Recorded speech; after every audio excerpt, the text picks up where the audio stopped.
Friends, welcome to Yazhini style. இன்றைக்கி நம்ம வீடியோவில் ஆம்பூர் ஸ்டைல் பிரியாணி எப்படி செய்யுதுன்னு பார்க்கலாம் வாங்க. அதுக்கு 1/2 கிலோ அளவுக்கு ஃபஸ்ட்டு வந்து நான் அரிசியை வந்து ஊற வச்சுருக்கேன். 1/2 கிலோ அளவுக்கு தான் இன்றைக்கி அளவுகள் சொல்ல போகிறேன். 7 காஞ்ச மிளகாய் எடுத்து சுடு தண்ணியில் ஊற வச்சுருக்கேன். ஒரு 10 நிமிஷம் அது ஊறட்டும்.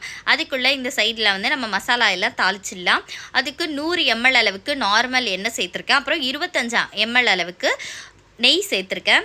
இது நல்லா சூடாகி வந்ததுக்கப்புறமா நம்ம இதில் கரம் மசாலா பொருட்கள் ஆட் பண்ணணும். கரம் மசாலா வந்து 3 கிராம்பு, 3 சின்ன துண்டு பட்டை, 2 ஏலக்காய், ஒரு பிரியாணி இலை. இது நல்லா பொரிஞ்சு வந்த உடனே 200 கிராம் அளவுக்கு வெங்காயத்தை நீல வாக்கில் கட் பண்ணி இது கூட சேர்த்துருக்கேன். வெங்காயம் 3/4 பதம் வெந்து வந்ததுக்கப்புறமா, அதாவது வதங்கி வந்ததுக்கப்புறமா 50 கிராம் அளவுக்கு பூண்டு மட்டும் சேர்த்துக்கணும். ஆம்பூர் பிரியாணிக்கு இஞ்சி தனியாக பூண்டு தனியாக தான் அரைச்சி சேர்த்துக்கணும். ஸோ 50 கிராம் அளவுக்கு பூண்டை அரைச்சி வச்சுருக்கேன் தனியாக. அதுவும் இந்த வெங்காயமும் நல்லா பச்சை வாசனை போகிற அளவுக்கு வதங்கி வந்ததுக்கப்புறமா 50 கிராம் அளவுக்கு இஞ்சியை தனியாக அரைச்சி வச்சுருக்கேன். அந்த 50 கிராம் இஞ்சியும் இது கூட சேர்த்துக்கிறேன். இப்போ இந்த இஞ்சியோட பச்சை வாசனை போகிற வரைக்கும் வதக்கணும். இஞ்சியோட பச்சை வாசனை போனதுக்கப்புறமா 150 கிராம் அளவுக்கு தக்காளி இதில் சேர்த்துருக்கேன். இது வந்து 1/2 கிலோ மட்டன் பிரியாணிக்கு நான் இந்த அளவு சொல்லிகிட்ருக்கேன்.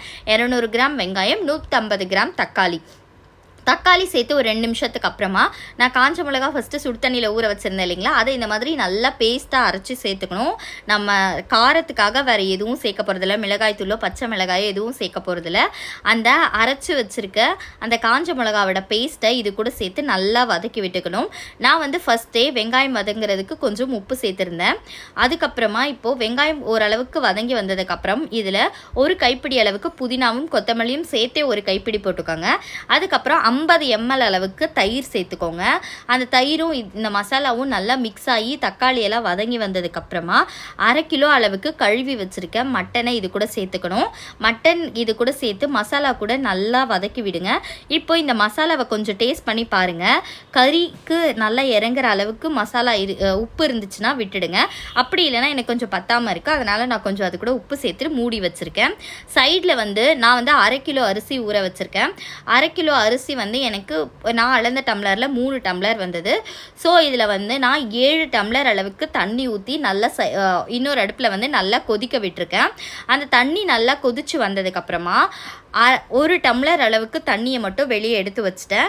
அந்த டம்ளர் தண்ணியை எடுத்து வச்சுட்டு மீதி இருக்க தண்ணியில் வந்து நம்ம கழுவி வச்சுருக்க 1/2 மணி நேரம் ஊற வச்சுருக்க அரிசியை வந்து அது கூட சேர்த்துட்டு அதுக்கு தேவையான அளவுக்கு உப்பு சேர்த்து வாசனைக்காக கொஞ்சம் கொத்தமல்லி இலை சேர்த்துருக்கேன். அரிசிக்கு உப்பும் கரெக்டான அளவில் பார்த்து சேர்த்துக்கோங்க. இப்போது நம்ம தண்ணியே சேர்க்கலை இந்த கறியில். பட் ஆனால் இங்கே தண்ணி நல்லா பிரிஞ்சு வந்து அந்த கறியில் இருக்க தண்ணியே பிரிஞ்சு வந்து இதையே ஓரளவுக்கு நல்லா குக் ஆகும். அடிப்பிடிக்காமல் இதை லைட்டாக வந்து கலரி விட்டுட்டே இருங்க. அதுக்கப்புறம் இதில் வந்து நம்ம ஆல்ரெடி அந்த கறியில் இருக்க தண்ணியெல்லாம் பிரிஞ்சு வந்து சுண்டி வந்ததுக்கப்புறமா 1/2 லிட்டர் தண்ணி நான் ஆல்ரெடி சுடு தண்ணி எடுத்து வச்சுருக்கேன்னு சொன்னேன் இல்லைங்களா, அதை வந்து இது கூட சேர்த்துக்கோங்க. அது வந்து 1/2 லிட்டர் இருக்கணும். நீங்கள் செப்பரேட்டாக கூட 1/2 லிட்டர் சுடு தண்ணி வச்சு கூட சேர்த்துக்கலாம். அந்த அரிசி ஓலை வச்ச தண்ணியிலேருந்து எடுக்கணும்னு ஒன்றும் அவசியம் இல்லை. ஸோ 1/2 லிட்டர் தண்ணி சேர்த்ததுக்கப்புறம் அதில் சைடில் வந்து அரிசி வந்து ஒரு 70 to 80% குக் ஆகணும். அதுக்கப்புறம் அது குக் ஆன உடனே எடுத்து ஒரு ஸ்ட்ரெயினரில் வடிகட்டி வச்சுக்கோங்க தண்ணி இல்லாமல். இது தண்ணி சேர்த்ததுக்கப்புறமா இந்த கறியில் 1/2 லெமனை வந்து நல்லா பிழிஞ்சு விட்டுருக்கேன். 1/2 லெமனோட ஜூஸை வந்து இந்த கறி கூட சேர்த்துட்டு இது நல்லா எண்ணெய் பிரிஞ்சு வர அளவுக்கு நல்லா கொதிச்சு வரணும். அதை விட மூடி வச்சுடுங்க. சைடில் நம்ம அரிசியை எடுத்து தண்ணி இல்லாமல் வடிகட்டி வச்சுருக்கணும். அதுக்கப்புறம் ஒரு தவாவை வந்து ஃபஸ்ட்டு கேஸ் மேலே வச்சுடுங்க. இந்த கறி வந்து எண்ணெயெல்லாம் பிரிஞ்சு வர்ற ஸ்டேஜில் வந்து தவாவை வச்சுட்டு தவாக்கு மேலே நம்ம டேக்ஸாவை தூக்கி வைக்கணும். அதுக்கப்புறம் இது லைட்டாக எண்ணெயெல்லாம் பிரிஞ்சு வரும் இல்லைங்களா, அந்த ஸ்டேஜில் நம்ம வடிகட்டி வச்சுருக்க இந்த 3/4 பதம் 70% வெந்த இந்த அரிசியை வந்து அது கூட சேர்த்துட்டு இந்த மசாலா கூட நல்லா மிக்ஸ் பண்ணி விடணும். மிக்ஸ் பண்ணி விட்டுட்டு ஹை ஃப்ளேமில் 5 நிமிஷம் வைங்க. அதுக்கப்புறமா லோ ஃப்ளேமில் 10 நிமிஷம் நல்லா தம் கட்டிட்டு அதுக்கப்புறம் 10 நிமிஷம் வைங்க. அதுக்கப்புறம் அடுப்பை ஆஃப் பண்ணிவிட்டு தம்மை ரிலீஸ் பண்ணாமல் 10 நிமிஷம் வைங்க. இது ஆக்சுவலாக மூடி போட்டு இந்த மாதிரி ஒரு வெயிட்டான பாத்திரத்தில் ஃபுல்லாக தண்ணி நிறச்சி அந்த டேக்ஸா மேலே வச்சுட்டு 5 நிமிஷம் ரைஸை சேர்த்ததுக்கப்புறம் 5 நிமிஷம் ஃபுல் ஃப்ளேமில், 10 நிமிஷம் லோ ஃப்ளேமில் அடுப்பை ஆஃப் பண்ணிவிட்டு 10 நிமிஷம் அரிசி வந்து சூப்பராகவே வெந்து வந்துடும். நான் இன்றைக்கி 350 கிராம் அளவுக்கு சீரக சம்பாவும் 150 கிராம் அளவுக்கு பாசுமதியும் சேர்த்து தான் இந்த பிரியாணி செஞ்சுருக்கேன். எனக்கு 2 அரிசியுமே உடையாமல் ரொம்ப ரொம்ப சூப்பரான டேஸ்ட்டில் வந்தது.